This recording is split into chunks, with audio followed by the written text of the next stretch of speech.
Yo, what's going on guys? This is the build that I'll be using for today's video, and I kind of want to explain the Detonate build and how good it really is.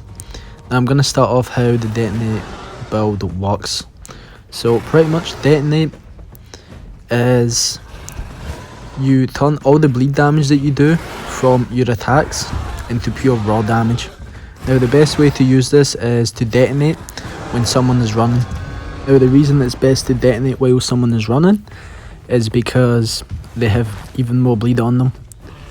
Now another thing is that I like to use the death rattle because it gives me that 40% extra damage.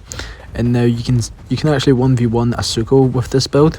Obviously it's a lot closer against this aloe here, but that's because I didn't use my death rattle on time.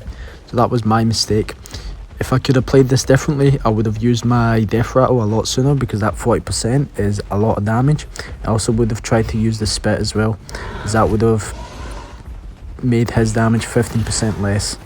So yeah, but either way, this guy was also getting a couple very lucky hits. I feel like right there, like I don't know how that hit me. This guy just must have had a very bad connection. So yeah, very unlucky. But as you can see, it's really close, but as long as the aloe doesn't have some random connection, you'll be fine. But yeah.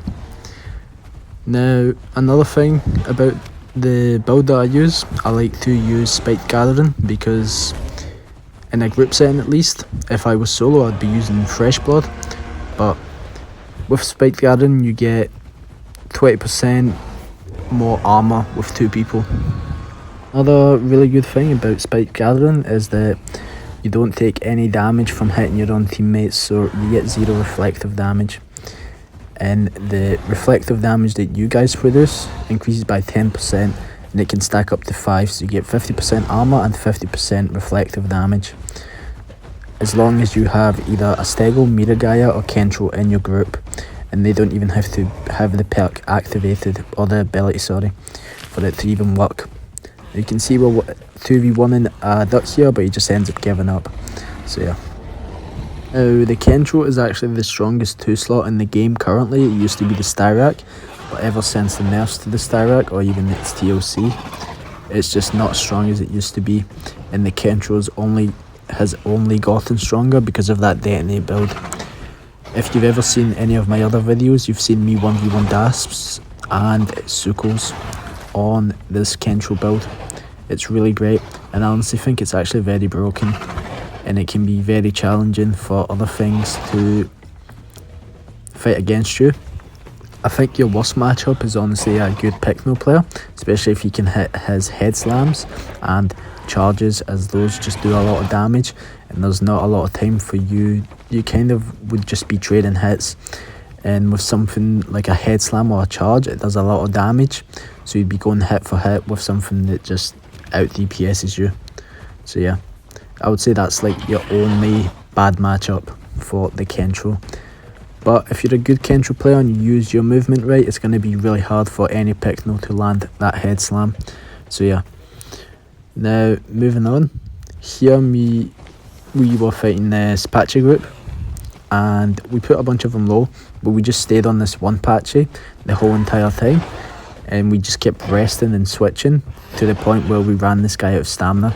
The thing about the Kentro, it's not very offensive, or the Detonate build isn't very offensive, but because of the insane stamina that the Kentro possesses, it's amazing for outstamming other 2-slots.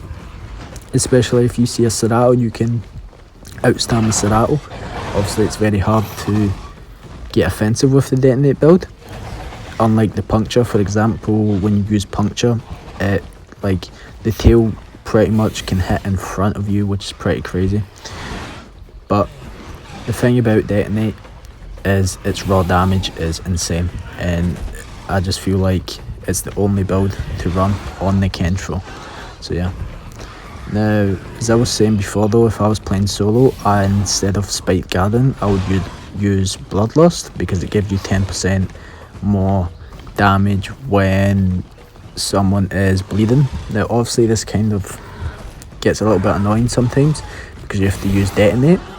So you know, when you detonate, you're missing out on that 10% damage. But even then, it's better than anything else, because for spike gathering to work, you need a teammate. It can even be a random person, but someone has to be in the team for spike gathering to activate. And then your other one is Bloodlust, which you do 5% less damage, but you do 20% more bleed. But honestly, the 20% actually doesn't do that much of a difference. I tested it and it was only a couple seconds extra that you got from running Bloodlust. And 5% damage is actually quite a lot when you think about it. It's like a 3 to 4 hit difference. So yeah, it can be pretty big. Now you can see I third party these Ceratos who were fighting a Lambio and Stego.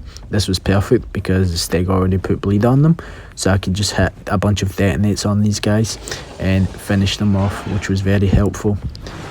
Now I can also just outstam these guys. That's what's really good. It can be very difficult to hit stuff when it's just purely running away and not trying to fight, but as long as I run them out of stamina, I'll end up getting a hit anyway. Now, just remember this Lambio was also random, same as the Stego. That's just GP. And you'll actually see me hit the Lambio quite a few times. By accident, obviously. But either way, I still hit him. And you can see the Lambio kills one Cerato, but he's just struggling against this other one. He's just letting the guy stay on him, and he actually dies. A little bit of my fault, but honestly I don't care. I'm just here to get as many kills as possible, and he's not in my group, so it makes no difference to me if the guy dies or not. So yeah. Now, if you're ever getting chased by a pack of Ceratos, I wouldn't advise you to fight them. I would tell you to run away and outstam them, honestly. So yeah. Now here I'm just showing you how broken the kentro is and how much stronger it is than so many other 2 slots. To the point where I can absolutely just sit there and fight a 3 slot without literally doing anything. And I've put enough bleed onto him to where I can just detonate one time and the guy's just fully dead. Very OP and very nice. Now here you see me 1v1 a aloe, just like I was saying before. So this is what I changed. I actually popped the death rattle as soon as possible, give that 40% more damage, plus I spit on the guy to make him have 15% less damage output. So yeah, and it lasts for I think a minute, so it's very helpful. And this guy just starts running away, which honestly is a pretty good thing if I was him. If someone pops death rattle, I try and avoid them for the whole entire time that they have death rattle. So that's how I'd play against a kentro that uses death rattle. Now obviously I want to hit this guy while he's sprinting because it puts on more bleed, but sometimes you just can't do that and you know people just randomly stop sprinting. But either way, I win that pretty easily, and I team up with Apache here and we decide to 2v1 as Tyrannotitan, which should be pretty fun. Now the thing about Tyrannotitans, they can be really hard to fight because they're really fast at 990 speed. And not only that, they are just very agile, the most agile of the apexes for sure, because they have that juke which just does a 180, and it's just very dangerous, especially if somebody knows how to pair up juke and heavy bite. It can just take a lot of your HP. So yeah, but by the looks of it, this guy doesn't have juke. I'm not sure why he wouldn't run juke. Maybe he was using charge, or he just was a new player. That could definitely be it, considering he's chasing Apache. So if I was this Titan, what I would have done is I would have just stood my base and used my juke and tail hit, because you know you're very tall and rangy. You could actually, if you use your precise turn, a lot of the times you can get out of the way of the kentro's tail hits. Now I really like directional attacks, but I feel like there's a big problem with them. They are very short compared to your normal tail attack. So if you look left, you will go left, your tail goes left. If you go right, it goes right.